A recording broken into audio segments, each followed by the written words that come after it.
12वीं कक्षा के विद्यार्थियों का पुनः हमारे यूट्यूब चैनल में एक बार फिर से स्वागत करते हैं। जैसे कि आपको पता है कि आपका 5वां पार्ट स्टार्ट है, 5वां पार्ट लगातार चल रहा है। पार्ट काफ़ी लंबा है और एग्ज़ाम के हिसाब से देखा जाए तो सबसे इम्पोर्टेंट आपका ये पार्ट होने वाला है दोस्तों, क्योंकि अधिकतर एग्ज़ाम में आपके ये सवाल यहाँ से सवाल आपके आ चुका है। आपके जो श्लोक या पद्य का जो प्रश्न आता है वो यहाँ से कई बार पूछा जा चुका है, इसलिए कंप्लीट आपको अच्छे से हम समझा रहे हैं। यहाँ पर एक एक शब्द को, एक एक पद्य को अच्छे से बताया जा रहा है आपको, इसीलिए थोड़ा सा आपको इसमें टाइम लग सकता है। चलिए आज का स्टार्ट करते हैं वीडियो। इससे पहले हमने आपको 5 पद्य आपको यहाँ पर बता दिए। आज हम 6वां पद्य पढ़ेंगे दोस्तों। जो यक्ष है वो मेघ को बता रहा है, उससे कह रहा है कि जो यदि कोई भी व्यक्ति या कोई भी दोस्त अपने मित्रों के काम को, अपने मित्र के कार्य को या सुहृद के कार्य को अपने हाथ में लेते हैं तो वह निश्चित रूप से उसको पूरा ही करते हैं, इसमें कोई संशय नहीं है। ठीक है, तो वो इसलिए अपने काम को वो ये मान रहा है कि निश्चित रूप से होगा, क्योंकि उन्होंने जो मेघ है यानी कि अपना जो दोस्त है उन्होंने अपने हाथ में वो काम लिया है, इसलिए वो निश्चित रूप से पूरा होगा, ऐसी उम्मीद और आशा वो बनाए रखे हैं। इसी को कालिदास जी ने इस प्रकार से लिखा है। चलिए एक बार उच्चारण करते हैं, देखते हैं यक्ष किस प्रकार से मेघ को बता रहा है। चलिए सभी उच्चारण करेंगे साथ में।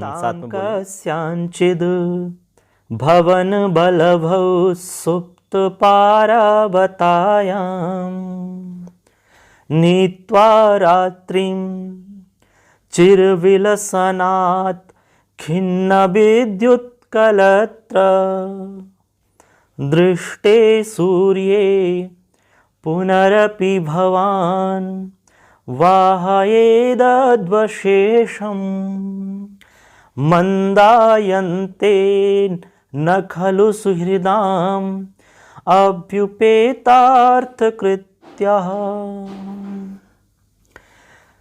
तो जैसे कि अभी आपने उच्चारण किया और उच्चारण में आपने देखा कि जो जो मुख्य आपके शब्द हैं उनको हमने बताया कि जैसे ताम कस्यांचिद भवन बलभौ सुप्त पारावतायाम नीत्वा रात्रिं चिर विलसनात् खिन्न विद्युत कलत्र दृष्टे सूर्ये पुनरपि भवान वाहयेत अध्वशेषम मंदायन्ते न खलु सुहृदाम अव्युपेतार्थ कृत्याः।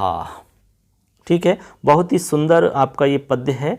अब इसमें किस प्रकार से यक्ष मेघ को समझा रहा है इस बात का इसमें वर्णन है। तो सबसे पहले तो इसमें जैसे उच्चारण किया, अब हम इसका अन्वय जानेंगे। अन्वय के आधार पर हम इसके एक एक शब्द का अर्थ आपको बताएंगे। इसके बाद में इस पूरे पद्य का अर्थ हम देखेंगे और क्या इसका भावार्थ है वो भी देखेंगे। चलिए सबसे पहले तो अन्वय आपको स्क्रीन पर दिखाते हैं, उसी के आधार पर एक एक शब्द को हम जानते हैं। तो दोस्तों इसका अन्वय हो जाएगा चिर विलसनात् खिन्न विद्युत कलत्र भवान सुप्त पारावतायाम कस्यांचिद भवन बलभौ ताम रात्रिं नीत्वा सूर्ये दृष्टे पुनः अपि अध्वशेषं वहायेत सुहृदाम अभ्युपेतार्थ कृत्याः न मंदायन्ते खलु, न मंदायन्ते खलु, ये इसका अव्यय है। अब इसमें एक एक जितने भी आपके शब्द होंगे एक एक शब्द को हम अच्छे से आपको समझेंगे। चलिए देखते हैं, अन्वय को आप देखते चलिए, अन्वय के आधार पर हम सारे शब्द इसमें बताने की पूरी कोशिश कर रहे हैं। सबसे पहले लिखा हुआ है चिर विलसनाथ, जैसे कि आपको दिख रहा होगा, जैसे कि आप पद्य में भी देख सकते हो चिर विलसनाथ, या फिर आप अन्वय में देख सकते हो स्टार्टिंग में मिल रहा है आपको चिर विलसनाथ। तो चिर विलसनाथ का अर्थ होता है देर तक चमकने के कारण। ठीक है, विलसनाथ, विलस, तो विलस का मतलब होता है चमकना, और चिर यानी देर तक। तो चिर विलसनाथ का मतलब हो गया बच्चों देर तक चमकने के कारण। क्या चमकने के कारण? बिजलियां चमकने के कारण। ठीक है, तो देर तक चमकने के कारण, ठीक, ये इसका अर्थ हो जाएगा। इसके बाद में आगे है खिन्न विद्युत कलत्रः। देखो यहाँ लिख रहा है खिन्न विद्युत कलत्रः। तो खिन्न विद्युत कलत्रः का अर्थ क्या हुआ? तो इसका अर्थ हो जाएगा विद्युत, आप जानते ही हो कलत्र यानी पत्नी होता है, विद्युत यानी बिजली होता है। ठीक है, और खिन्न का मतलब होता है थके होना। तो इसका अर्थ हो जाएगा आपका थके हुए बिजली रूपी पत्नी वाले। अगला शब्द है इसके बाद में सुप्त पारावतायाम। जैसे कि आप यहाँ देख पा रहे हैं, देखिए यहाँ है सुप्त पारावतायाम। तो सुप्त पारावतायाम का मतलब हो गया सोए हुए कबूतरों वाली। ठीक है, पारावतायाम, सुप्त पारावतायाम, सुप्त यानी सोना और पारावतायाम यानी कबूतरों वाली। तो सुप्त पारावतायाम का अर्थ हो गया बच्चों सोए हुए कबूतरों वाली। ठीक है, ऐसे ही मतलब जिस पर कबूतर सोए हुए हैं, ठीक है, उसके लिए कहा गया है कि सोए हुए कबूतरों वाली। अब क्या उसके लिए आगे एक कस्यांचित का मतलब होता है कोई। ठीक है, इसके बाद में भवन बलभऊ, इसको अर्थ आपको ये इसका मतलब आप समझना भवन बलभऊ। तो भवन बलभऊ का मतलब होता है आपका भवन की अटारी। ठीक है, या भवन की अट्टालिका पर जो आप ऊपर अट्टालिका होती है या अटारी होती है भवन की, मकान की, उसको कहते हैं भवन बलभऊ। ठीक है, तो भवन की या मकान की अट्टालिका पर।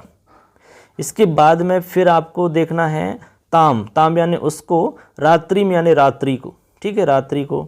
नीत्वा, नीत्वा का अर्थ होता है ले जा कर के। ठीक है, ले जाकर, नीत्वा यानी ले जाकर होता है, तो आप प्रत्यय का रूप है, नी यानी ले जाना होता है। ठीक है, तो नीत्वा का मतलब ले जा कर के। फिर आगे लिख रहा है सूर्य दृष्टि। क्या लिख रहा है? सूर्य दृष्टि। जैसे कि यहाँ देख पा रहे हैं आप सूर्य दृष्टि। तो दृष्टि सूर्य, इसका अर्थ होता है सूर्य के दिखाई देने पर, मतलब प्रातःकालीन, प्रातःकाल सूर्य दिखाई देने पर। ठीक है, तो इसका अर्थ हो जाएगा सूर्य के दिखाई देने पर। ठीक है, पुनः यानी पुनः, अपि यानी भी, पुनः यानी पुनः, अपि यानी भी, अद्वशेषम। फिर एक शब्द है अद्वशेषम, एक एक शब्द को बता रहे हैं, एक भी नहीं छूटेगा आपका। फिर है अद्वशेषम, अन्वय को देखते चलेंगे। तो अद्वशेषम का अर्थ हो जाएगा आपका शेष बचे हुए को। क्या अर्थ हो जाएगा? शेष बचे हुए को, यानी शेष बचे हुए मार्ग को या रास्ते को। ठीक, शेष बचे हुए रास्ते को या मार्ग को वाहायेत। फिर देखो यहाँ लिख रहा है वाहायेत। ठीक है, अन्वय के अंदर आप एक एक शब्द को देख पाओगे। वाहायेत, तो वाहायेत का मतलब होता है वहन करना या फिर पूर्ण करना, यानी कि जो बचा हुआ रास्ता है, जो शेष आपका मार्ग रहेगा, उसको फिर पूर्ण करना, उसको पूरा करना, फिर ये इसका मतलब है। इसके बाद में फिर है सुहृदाम। सुहृदाम, देखिए यहाँ देखिए आप सुहृदाम। तो सुहृदाम का मतलब होता है मित्र। ठीक है, प्रिय मित्र या सुहृद लोग, तो मित्र लोग, मित्रगण। तो सुहृद का मतलब मित्रों के, सुहृदाम का मतलब यहाँ मित्रों के ऐसा अर्थ निकलेगा। ठीक है ना, या अपने दोस्तों के या मित्रों के। इसके बाद में एक शब्द है अव्युपेतार्थ कृत्याः। यहाँ लिखा हुआ है देखिए अव्युपेतार्थ कृत्याः। तो इसका जो अर्थ है वो होता है कि प्रयोजनों की सिद्धि के कार्य को स्वीकार कर चुके लोग, यानी प्रयोजनों की सिद्धि के कार्यभार को स्वीकार कर चुके लोग। यानी कोई भी जैसे प्रयोजन है, कोई भी ऐसा प्रयोजन जिसको सिद्ध करने के लिए कार्यभार स्वीकार कर चुके लोग, ये इसका मतलब है। ठीक है, इसके बाद में न मंदायते खलु, ये आपको एक साथ देखना है। न मंदायते खलु, इसका मतलब है निश्चित ही शिथिल नहीं होते, निश्चित रूप से शिथिल नहीं होते, यानी निश्चित रूप से वो कार्य को करते हैं, इसमें कोई संशय नहीं है। तो ऐसे करके एक एक आपके शब्द हो गए इसमें कंप्लीट, कोई भी आपका शब्द शेष नहीं है। अब आपको पूरे इस पद्य का अर्थ समझ में आ जाएगा आसानी से, कोई दिक्कत नहीं आएगी। अब इस पद्य का जो मतलब है वो देखिए, इसमें यक्ष कह रहा है मेघ को। ठीक है, तो पहली बात तो ये कि ये पद्य कौन कह रहा है किसको, तो ये आपको ध्यान रखना है कि यक्ष मेघ के पक्ष में कह रहा है, यानी मेघ से कह रहा है। कह रहा है कि हे मेघ, देर तक चमकने के कारण थकी हुई बिजली रूपी पत्नी वाले आप, ठीक है, सोए हुए कबूतरों वाली किसी भवन की या किसी महल की अटारी पर रात को विश्राम करना, और उसके बाद में सुबह जैसे ही सूर्य दिखाई देवे उसके बाद में आप बचे हुए रास्ते को पूरा करना, जो आपका शेष रास्ता बचेगा उसको पूरा करना। ठीक है, सूर्य दृष्टि पुनः अपि अद्वशेषम वहायेत।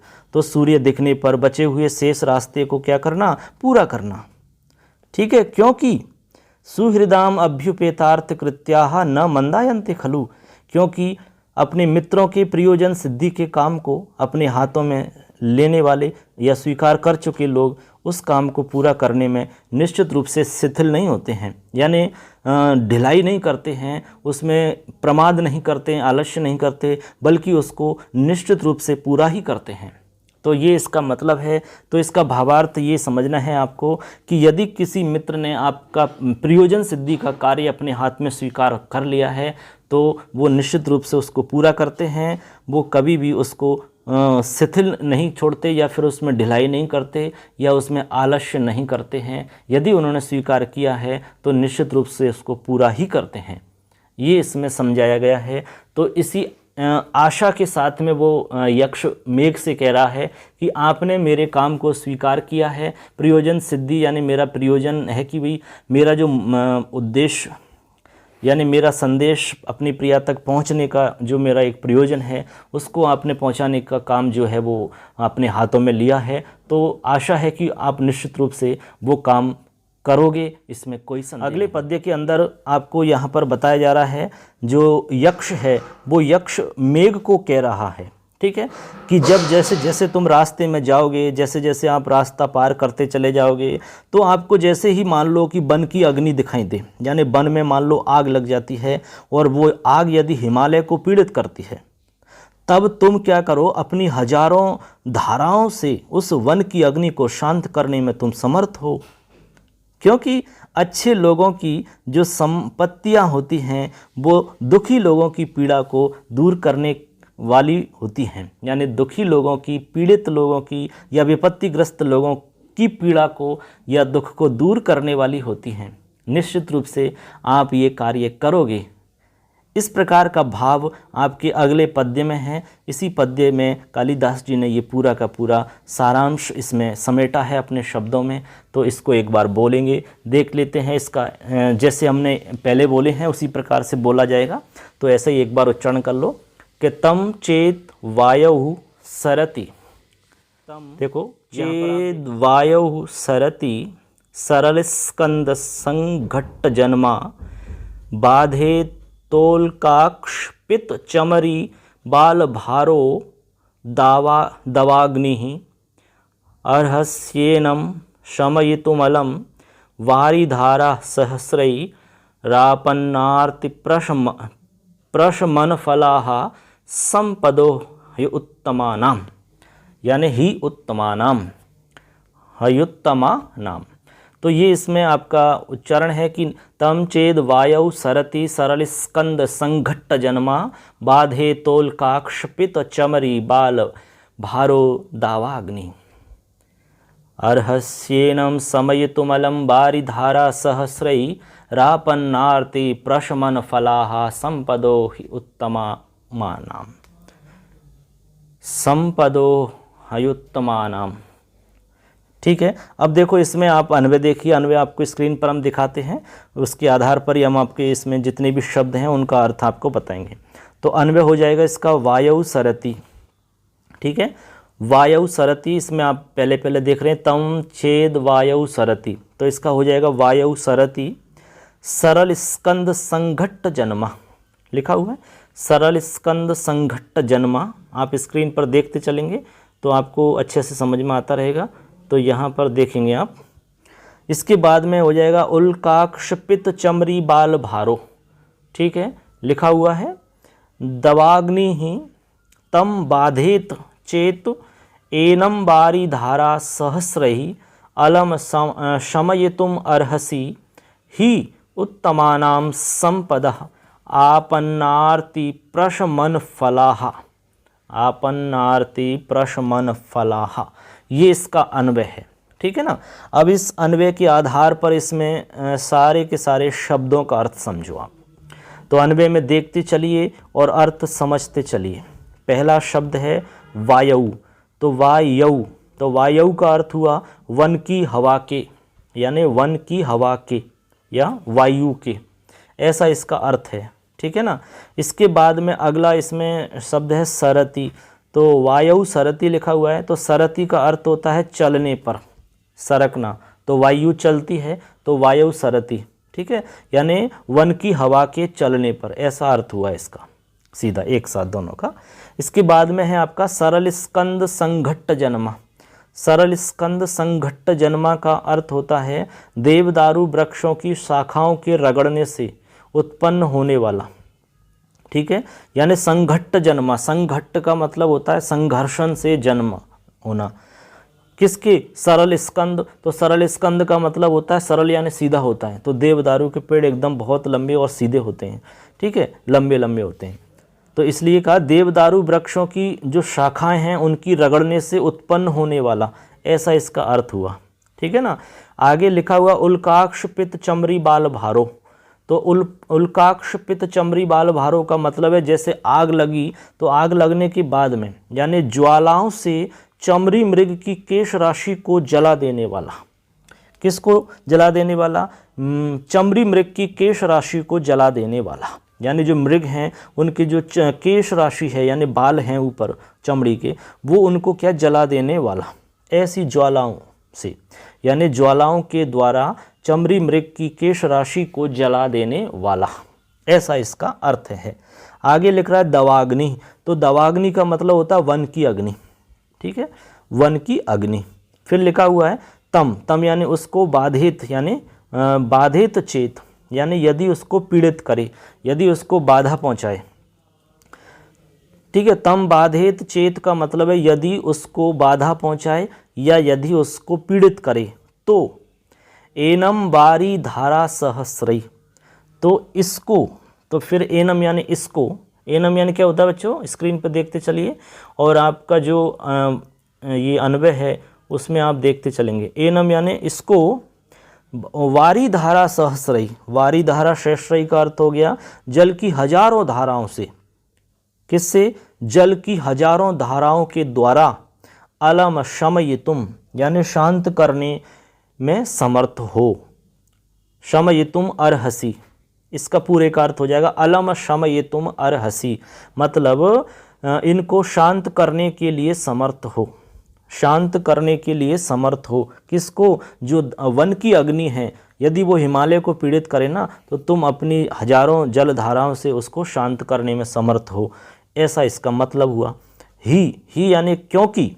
उत्तमा नाम, उत्तमा नाम का मतलब उत्तम, उत्तमा नाम का मतलब उत्तम लोगों की, ठीक है, उत्तम व्यक्तियों की। संपदः, संपदः का मतलब होता है संपत्तियाँ, संपदः का मतलब संपत्तियाँ। फिर आगे लिख रहा है आपन्नार्ति प्रशमन फलाहा, यानी इसका अर्थ हो जाएगा कि विपत्तिग्रस्त लोगों की पीड़ा को शांत करने के फल वाली, ऐसा इसका अर्थ है।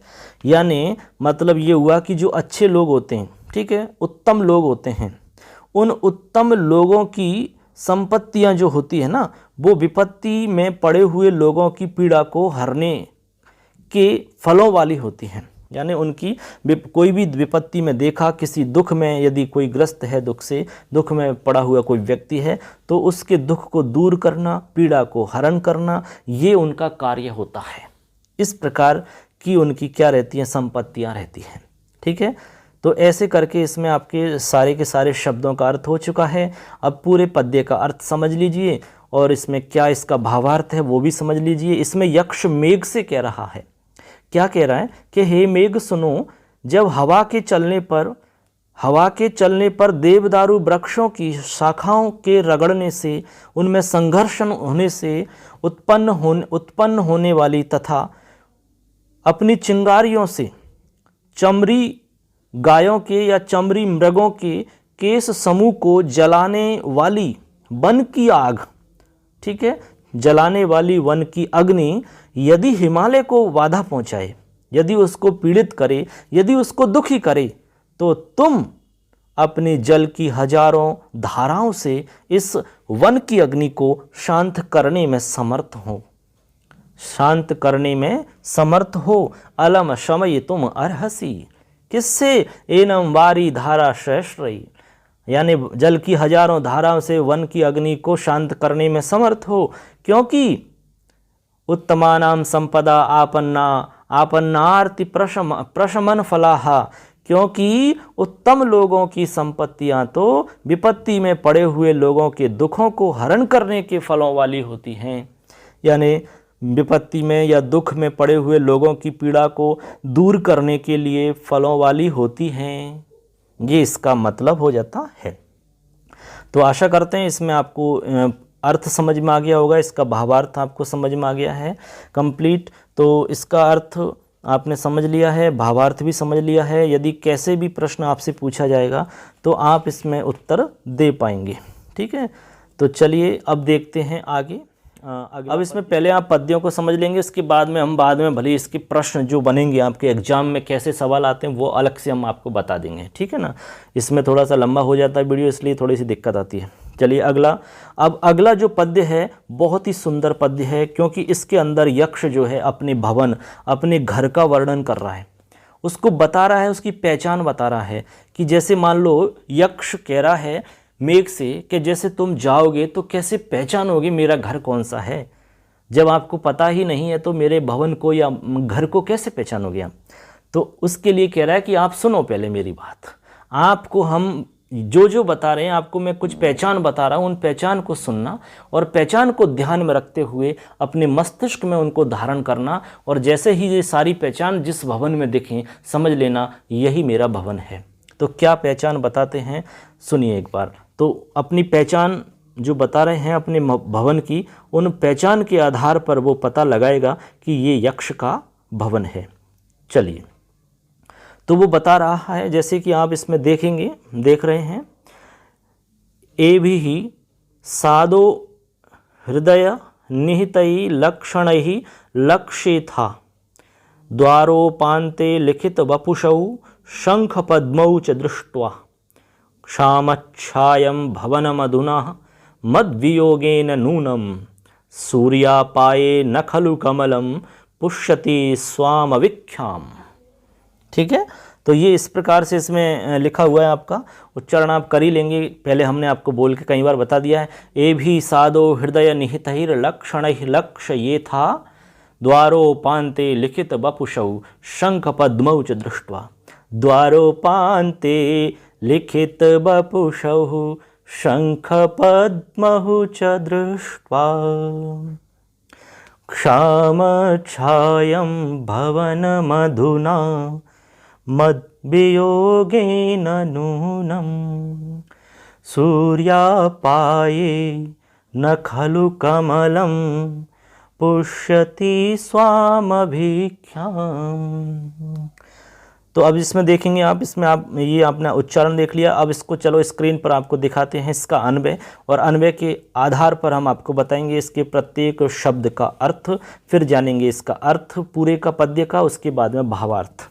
चलिए, जैसे कि आप देख पा रहे हैं इसमें स्क्रीन पर, साधो हृदय निहित एभि लक्षणैः च द्वारोपान्ते लिखित वपुषौ शंख पद्मौ च दृष्ट्वा नूनं अधुना मद्वियोगेन क्षामच्छायं भवनं लक्षयेथाः सूर्यापाये कमलं स्वाम अविख्याम न पुष्यति खलु। ये अन्वय हो गया। अब इस अन्वय के हिसाब से इसमें जितने भी शब्द हैं उनको हम जानेंगे। तो सबसे पहले जैसे आप देखेंगे साधो, तो साधो लिखा हुआ है अन्वय में, तो साधो का अर्थ होता है सज्जन। ये आपका उसका रूप है आपके संबोधन का, तो इसका अर्थ होगा हे सज्जन। ठीक है, हे सज्जन ऐसा अर्थ इसका निकलेगा। फिर आगे लिख रहा है हृदय निहित, हृदय निहित, तो हृदय निहित ही, हृदय निहित ही का अर्थ हो जाएगा हृदय में धारण किए गए। ठीक है, हृदय में धारण किए गए।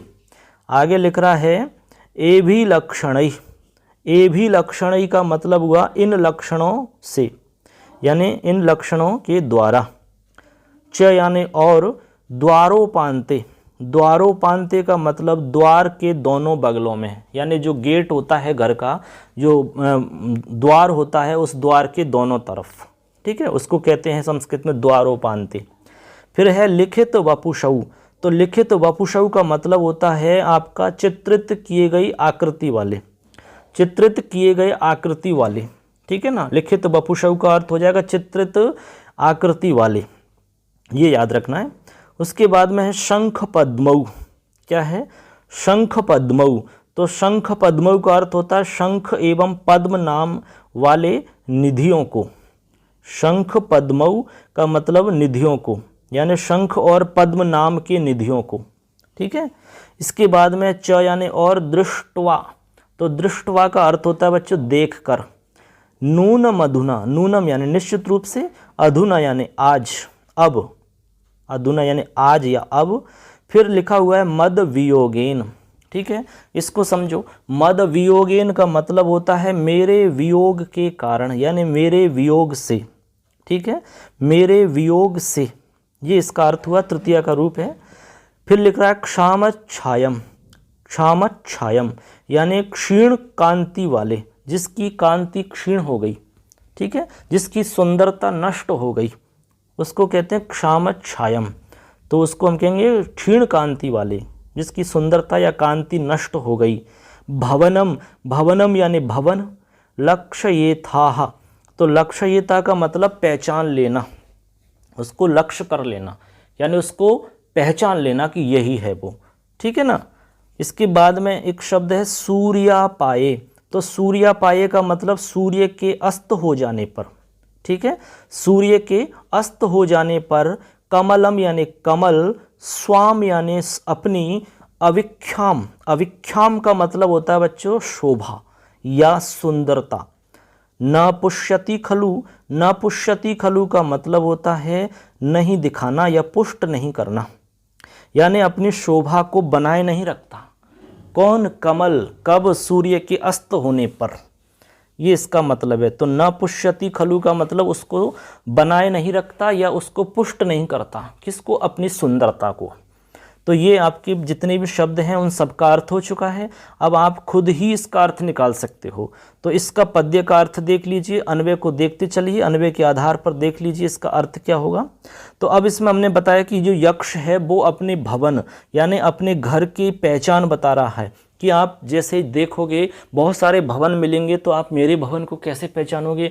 तो अब मैं आपको कुछ पहचान के चिन्ह बता रहा हूँ। ये पहचान के जो चिन्ह हैं मन में धारण करना और इनको पहचान लेना, इन्हीं के आधार पर पहचान हो जाएगी आपको। ठीक है ना। ये सारी पहचान जहाँ भी आपको दिखेंगी जिस भवन में, समझ लेना वही मेरा भवन है। तो क्या बता रहा है यक्ष, सुनिए। तो यक्ष कह रहा है कि हे सज्जन, हे मेघ, हे मेरे मित्र, हे सज्जन, हृदय में धारण किए गए, हृदय में धारण किए गए इन विविध प्रकार के लक्षणों से, जो आपको बहुत सारे हमने लक्षण बताए, इन सभी प्रकार के लक्षणों से और द्वार के दोनों ओर लिखे गए शंख और पद्म नाम वाले निधियों को देखकर तुम निश्चित ही इस समय या अब मेरे वियोग से जिसकी कांति क्षीण हो गई है, ऐसे मेरे भवन को तुम पहचान लोगे। ऐसे मेरे भवन को तुम देखते ही पहचान लोगे, क्योंकि सूर्य के अस्त हो जाने पर कमल अपनी शोभा को नहीं बनाता, यानी कमल अपनी शोभा को कभी भी बनाए नहीं रखता, यानी उसको पुष्ट नहीं करता। तो ऐसे ही आप समझ लेना कि कमल जिस प्रकार सूर्यास्त होने के बाद अपनी शोभा को बनाए नहीं रखता, उसी प्रकार मेरा जो भवन है वो मेरे वियोग के कारण उसकी कांति क्षीण हो गई है। इसलिए तुम उसको जो पहचान के चिन्ह आपको बताए हैं उन पहचान के चिन्हों को धारण करते हुए मन में आप उसको निश्चित ही पहचान लोगे। ये इसका मतलब है। तो कुल मिलाकर के इसमें उन्होंने ये बताया है कि मेरे भवन को आप कैसे पहचानोगे। तो इसमें अलका में स्थित, अलकापुरी के अंदर स्थित अपने भवन की पहचान के चिन्हों का वर्णन कर रहा है इसमें यक्ष। ये इसका मतलब हो गया सिंपल सा। तो आशा करते हैं ये बात आपको अच्छे से समझ में आ गई होगी। इसमें हमने सारा कुछ आपको बता दिया है। अब इसमें किस प्रकार से आपके सवाल बन सकते हैं और एग्ज़ाम में कैसे आते हैं ये हम अलग से आपको बाद में बताएंगे। जैसे ही आपके पाठ होंगे उसके बाद में ये सारी चीज़ बताएंगे। लेकिन फिर भी आपके कोई भी सवाल बनता है तो ये यदि आपको समझ में आ जाता है तो आप वो सारे सवाल कर सकते हो, इसमें कोई दिक्कत वाली बात नहीं है। ठीक, तो इस प्रकार से दोस्तों हमारे 3 पद्य हो जाते हैं। इसमें हमने आपको छठवां 7वां और 8वें नंबर के जो पद्य आपको बताए हैं अच्छे से आपको हमने समझाया और आशा करते हैं आपको अच्छे से समझ में आया होगा। अब इसके बाद में जो भी पद्य आपके बचे हैं, एक लास्ट जो हमारा वीडियो रहेगा उसमें आपको कंप्लीट पूरा का पूरा पाठ आपका हो जाएगा। अब आपसे एक विनती जरूर है कि आप पूरा का पूरा वीडियो देखा करें, जिससे कि आपको समझ में अच्छे से आए।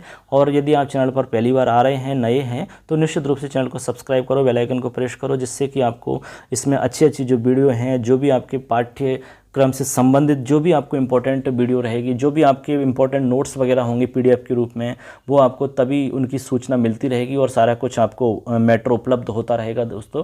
तो आप सुन रहे हैं, मैं आप सबका दोस्त लखनलाल माली। फिर मिलेंगे आपसे नई आपकी वीडियो के साथ में। तब तक के लिए जय हिंद, जय तु भारतम, जय तु संस्कृतम। धन्यवाद।